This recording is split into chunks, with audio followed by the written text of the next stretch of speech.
Allez Chico, Vélago! Hello there. Bonjour à tous, d'après mon dernier sondage, vous avez été 24% à me demander une vidéo sur la chronologie de Star Wars. C'est ce que nous allons voir dans cette vidéo. Cependant, cette vidéo sera une d'une série d'environ 6 vidéos. Chacune de ces vidéos parlera d'une période de l'univers Star Wars. Dans cette vidéo, on parlera de la préhistoire dans Star Wars.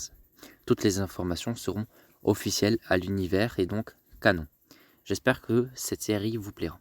Alors nous sommes à la préhistoire de l'univers de Star Wars et c'est là que va commencer notre série.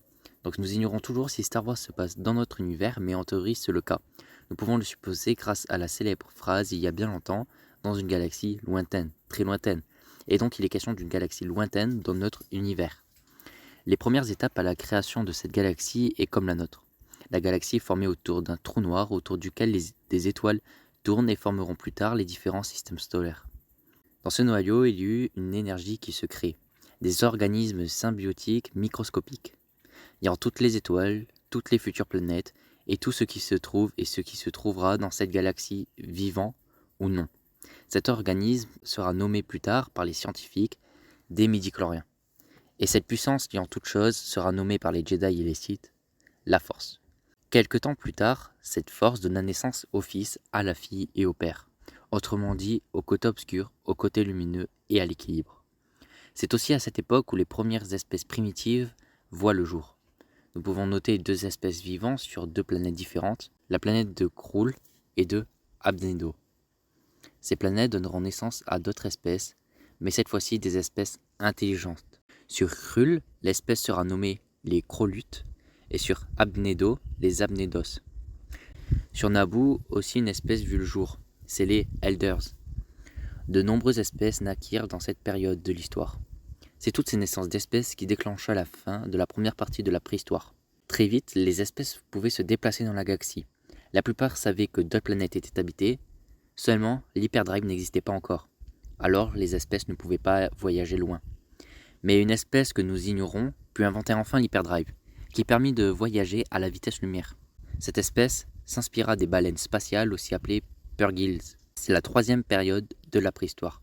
Car oui, d'après les historiens, nous sommes toujours en préhistoire à cette période. Cette préhistoire est bien différente à la nôtre. Pour eux, la découverte de l'hyperdrive, c'est comme pour nous la découverte du feu. C'est fou. C'est d'ailleurs durant cette période que les Bendu put exister. C'était un groupe religieux qui commençait à apprivoiser la force, et c'est à eux que sont attribués les premiers holocrons.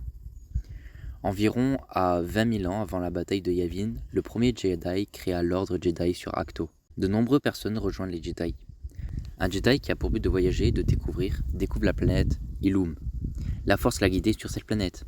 Le noyau de cette planète est majoritairement fait de cristal kyber. Les cristaux kyber permettent aux Jedi de faire leur sabre laser. C'est donc une incroyable découverte pour l'ordre Jedi. Le premier temple Jedi est construit sur une île nommée l'île du temps sur Ahch-To. Cette île contiendra aussi le premier village Jedi. Quelque temps plus tard, arrive, d'après moi, la plus grande mission Jedi jamais eue. Une comète fonce vers les planètes du noyau. D'après les Jedi, cette comète pourrait détruire plusieurs planètes. Un grand groupe de Jedi s'était uni pour dévier ou pour détruire la comète. Ils ont réussi. Le prix de cette victoire fut cher. De nombreux Jedi moururent lors de cette mission, tandis que d'autres perdirent la raison. Voilà, nous sommes maintenant en moins 10 000 avant la bataille de Yavin. C'est donc la fin de la préhistoire. Nous parlerons dans l'épisode 2 de l'événement qui déclenchera la fin de la préhistoire.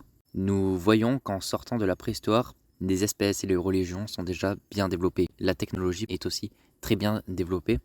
Donc on peut voir que vraiment, en sortant de la préhistoire, nous avons déjà une très grande civilisation dans la galaxie. Donc si cette vidéo vous a plu, n'hésitez pas à la liker et à vous abonner et que la force soit avec vous.